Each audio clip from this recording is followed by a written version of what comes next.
channel. So today's video, mag-open tayo ng ating national ID guys. Kasi dumating na yung aming national ID ni Akisha. Yung kay ate at kay mama na una na. So ngayon dumating na rin yung aming national ID. Kinuha ko pa to doon sa doon namin to kinuha sa Osamis. After 1 year and 5 months. Oo, after 1 year and 5 months, meron na rin kaming national ID. Yung ibang yung ibang naging kasabay namin, 2 years na wala pa silang ID, di pa dumating pa rin sa amin. Thanks God kasi dumating na yung ID namin, Akisha. Akisha! Hali na, open natin yung national ID. Galing pa to ng Mindanao. Dumating siya nung Philippine Statistic Authority. Yan nakasobre pa. Open na natin yung ating ID. Tingnan natin. Alright. Mark. Gango. Osamis City. Ito naka-address to.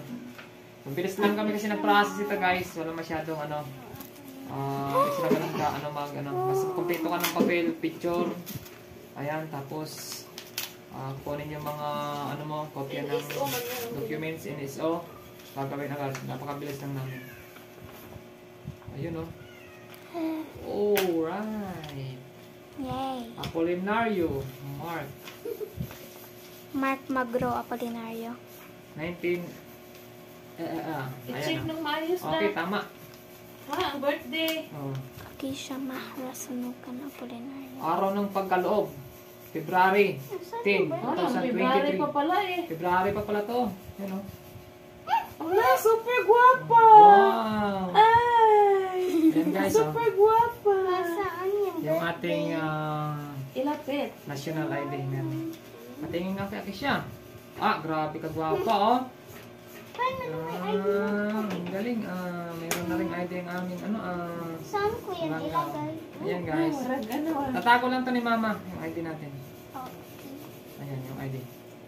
So, salamat sa Diyos. Meron na kaming ID. Yung iba wala pa. Yung iba mabilis. Tapos meron matagal. Ilang years na di pa nakukuha yung kanilang national ID. Sunod ka na. Wala pa sa akin. Nalaan? Nakulaan sa atin? Meron ka na ate. Yung sa'yo. Una kayo ni mama. Ay! Nung May. So, ayan yung ating national ID guys. So, I thank you so much. forgot. At nandito na yung aming national ID. And thank you for watching. Bye for now!